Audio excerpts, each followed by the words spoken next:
Immediately, the latter began to reorganize itself into the whirl of a new image. I recognized it right away. It was the bust of Beethoven. An immense bust of Beethoven which grew so fast that it seemed presently to fill the entire sky.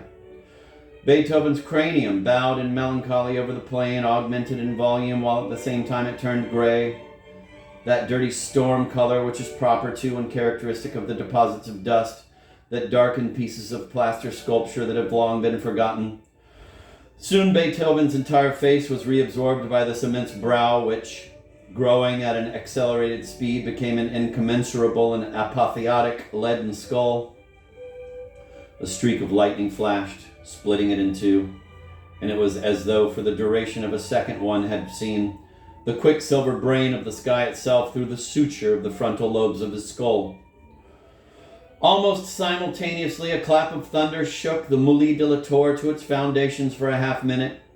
The leaves and the linden blossoms were lifted by a whirl of dry and choking wind. The swallows grazed the earth, uttering cries of paroxysm, and all at once, after a few heavy drops of rain like great Roman coins, a compact and pitiless downpour flagellated the fearful and avid garden, from which rose a fragrant gust of moss and wet bricks, a gust which seemed already to pacify the fury of the first brutal shock, the erotic, long-contained consequence of the prolonged, anxious, electrified, and unsatisfying platonic contemplation of the sky and the earth which had lasted for 2 long months.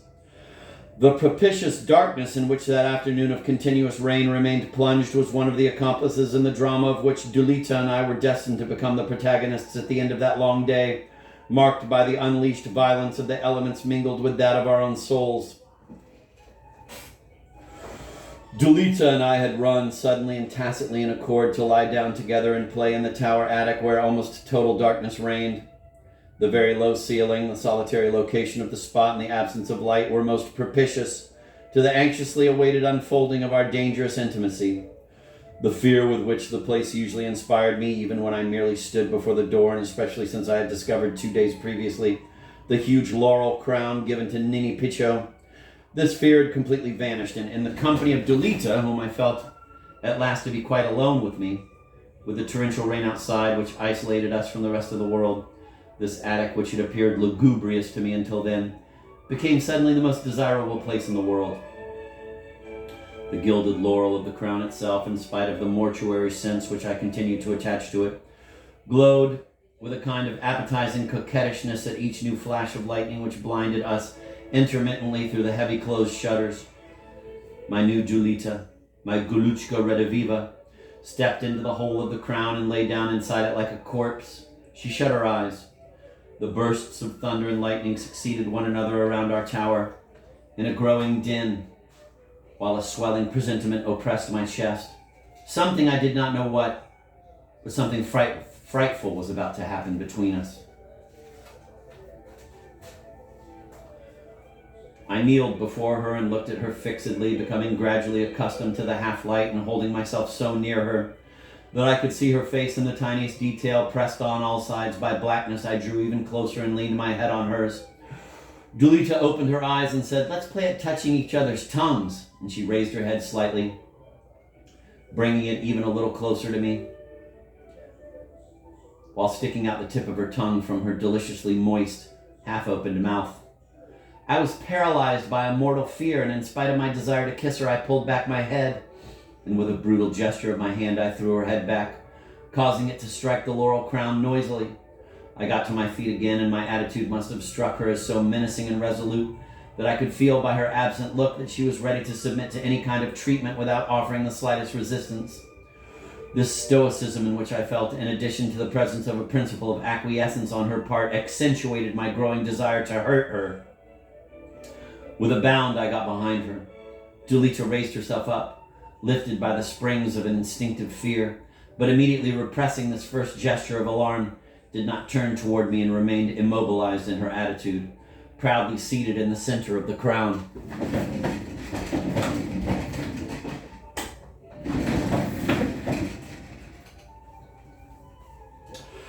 At this moment, a flash of lightning, longer and more penetrating than the others, sharply illuminated and pierced through the slits of the closed shutters, and for the space of a second I saw the slim silhouette of Dalita's back outlined in black against that sudden blinding light. I threw myself on Dalita's body, and I again squeezed her waist with all my might, as I had done in the morning on the pile of flowers. She resisted my brutality feebly, She resisted my brutality feebly, and all at once our struggle became slow, for I suddenly began to calculate everything. Dalita interpreted the gentleness which I now imparted to my gestures as a symptom of tenderness, and in turn wound her caressing arms all around my waist. We lay thus, sprawling on the floor, mingled in a more and more indolent embrace. I felt that it would be easy for me to choke the least of her cries, crushing her little face against my chest. But her attitude did not correspond to my fantasy. What I wanted to do was precisely to turn her over completely on her other side, for it was just in the hollow of her back that I wanted to hurt her. I might, for example, have crushed her just there with the crown. The leaves of those metallic laurels would have nailed themselves like blades into her smooth skin. I could then have brought progressively heavier objects to keep her pinned down there. And when I finally freed her from this torture, I would kiss her on the mouth and on her bruised back, and we would weep together.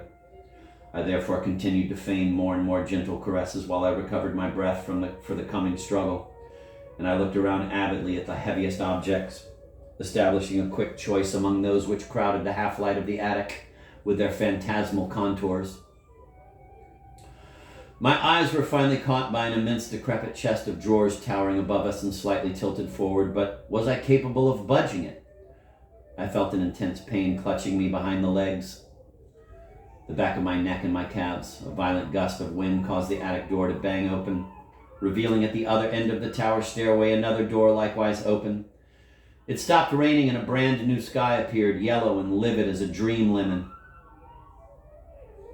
My fantasy of Dalita's crushing instantly melted away in that sky in which I felt the gleams of a delirious sunset flutter. Let's go up to the top of the tower. And already I was climbing the stairway. Dalita, probably disappointed at the sudden interruption of our caresses, did not obey me instantly. I was forced to interpret her delay as a refusal, and in a fury I went down again to fetch her. She seemed to want to run away. Then, seized with an all-powerful anger, I felt the blood rise to my head, unleashing the wild beast of my wrath. With my two hands I seized Dalita's hair and dragged her toward me.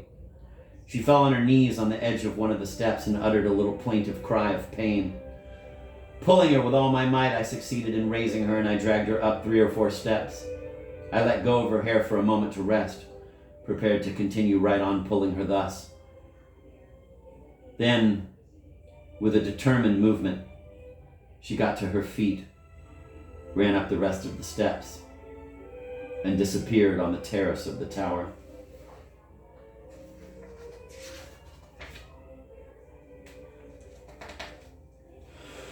Recovering a supernatural calm and poise, I continued slowly up the stairs, making this last as long as I could, for now I knew that she could no longer escape me. This long, persevering, and fanatical desire that the Dalita of Figueres should come up to my laundry on the rooftop had just been fulfilled by this new Dalita, Galuchka Rediviva, whom I saw with my own eyes at this very moment crossing the threshold of that dizzy summit at the Muli de la Torre.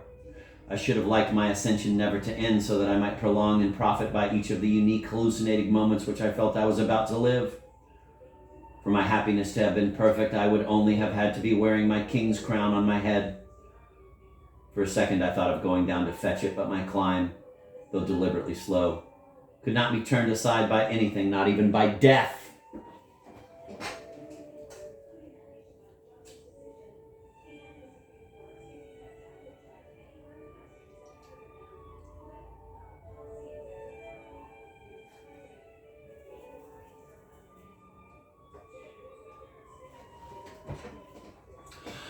I reached the threshold of the door at the top. In the center of the terrace was standing, slightly leaning toward the right, my rain-soaked crutch, which now projected an elongated and sinister shadow on the tiling lighted by red sun rays.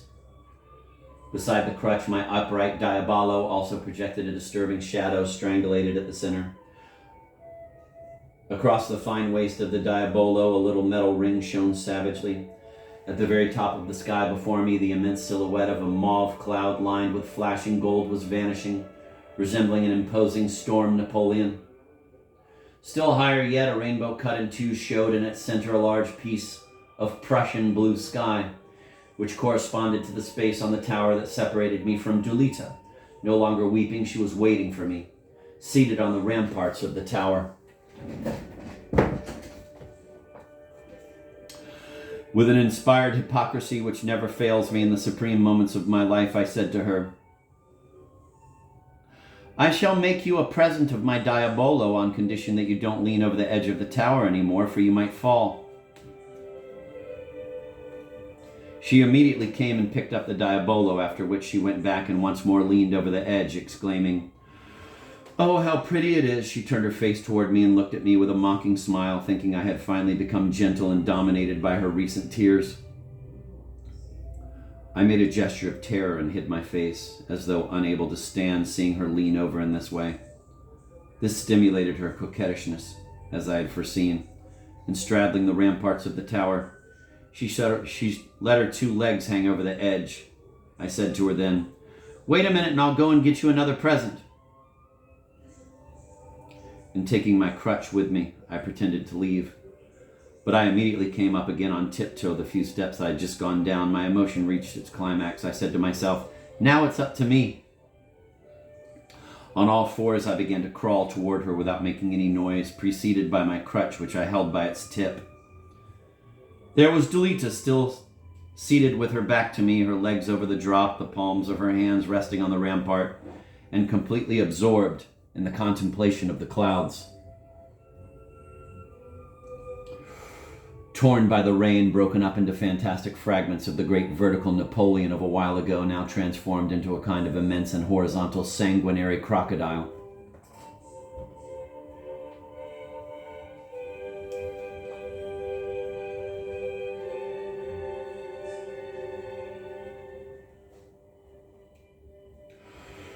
Soon it would be dark. With infinite precautions, I advanced the bifurcation of my crutch toward just the slenderest part of Dulita's waist. I effected this operation with such attention that as I approached, I bit my lower lip hard, and a tiny trickle of blood began to flow down my chin. What was I going to do?